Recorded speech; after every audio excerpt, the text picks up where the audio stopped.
La longitud nos puede servir para cuando tengamos un terreno y queramos construir una casa, un edificio, cualquier cosa, saber cuánto va a medir un cuarto, la cochera, el espacio que se va a ocupar para cualquier cosa. A mí me tocó la longitud. La longitud nos sirve para cuantificar distancias y conocer medidas de cualquier objeto. En este caso lo vamos a utilizar en el hospital.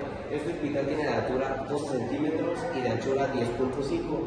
En el sistema métrico que ocupamos tenemos milímetros, centímetros, metros y kilómetros. Ya. Bueno, a mí me tocó hablar sobre la longitud. En este caso vamos a ocupar el hospital para sacar las dimensiones. La de altura tenemos que son 12 centímetros y de ancho 10.5. La longitud nos sirve para cuantificar distancias y, o sea, conocer las medidas de cualquier no.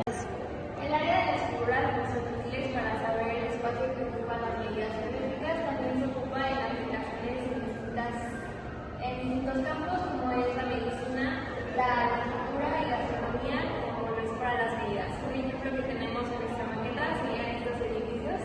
Este edificio tiene una base de 5 centímetros y una altura de 15. Entonces, al multiplicar este 5 por 15 nos daría el área total de esa figura. Yo voy a hablar sobre el área de las figuras, que es la superficie que abarca o las áreas cuadradas, ya que se puede medir en medidas de centímetros, milímetros, metros, kilómetros o la unidad que se esté representando. Para sacar las áreas de cada figura tiene una fórmula diferente y aquí están algunas que son las que más ocupamos. Por ejemplo, para el cuadrado ocupamos lado por lado, para el rectángulo sería la base por la altura y todos son multiplicados. Igual el triángulo sería base por altura sobre 2 y el círculo es pi por el radio al cuadrado. La fórmula para sacar el volumen es multiplicar la longitud por el ancho y la altura. Entonces sería 5 de altura. Ya. Aquí tenemos un ejemplo. Estos cubos representan unas casitas y miden 5 de longitud, 5 de ancho y 5 de altura. Entonces sería 5 por 5, que son 25, y luego 25 por 5, que serían 125. Entonces, el volumen nos ayuda para medir cuánto volumen tiene un objeto y planificación de un área. La congruencia de ángulos se refiere a la igualdad de la medida de dos ángulos.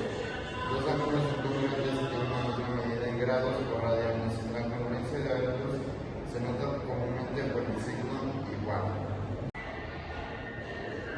Ángulos suplementarios. Si dos ángulos son suplementarios y cada uno es congruente con otro ángulo que también es suplementario al mismo ángulo, entonces los dos ángulos son congruentes entre sí. La congruencia de ángulos se refiere a la igualdad de medida de dos ángulos.